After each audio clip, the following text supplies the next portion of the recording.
ధనుర్వేద్. నేను ముందుగా చూసుంటే నేను నైఫ్ కోసం చెప్పాను. ఈసారి నేను రోజ్ మిల్క్ ఎలా చేయాలని చెప్పొచ్చాను. ఫస్ట్ ఇంత కొంచెంగా పాలు తీసుకోవాలా, ఫుల్గా పాలు తీసుకోవాలి. దీని లోపల కొంచెం ఎత్తాలా. ఇది ఉంది కదా రోజ్ షర్బత్, ఇది ఓన్లీ మీకు 100 రూపీస్ లోపల పడుతుంది. మీకు కొంచెం ఎక్కువ కావాలంటే మీకు త్రీ వేసుకోవాలన్నమాట. నా చిన్నదే కాబట్టి నేను ఆఫ్ వేసుకున్నా. చూడండి చాలు. ఎందుకంటే మీకు చక్కెర కాబట్టి చక్కెర కూడా వేసుకోవచ్చు, బట్ ఇది కూడా ఎక్కువ స్వీట్ వచ్చేస్తుంది అనమాట. దాని తర్వాత మిక్స్ చేయాలి, బాగా మిక్స్ చేసిన తర్వాత మీకు ఎక్కువ కలర్ ఇచ్చిన వల్ల మీకు బాగా టేస్ట్ వస్తుంది.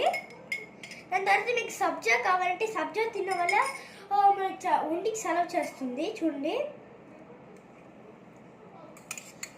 కొంచెం కదా ఎత్తుకోవాలా. చూడండి ఇంతదే ఎత్తుకోవాలా.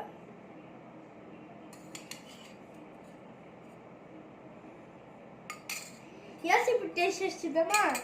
This is tasting time.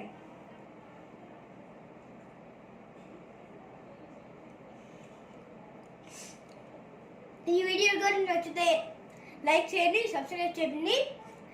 ఎవరెవరంతా rose milk lovers ఉన్నారో వాళ్ళందరూ కింద కమెంట్ చేయండి. Bye. Don't forget to subscribe my channel. Bye. ఇష్క్యో.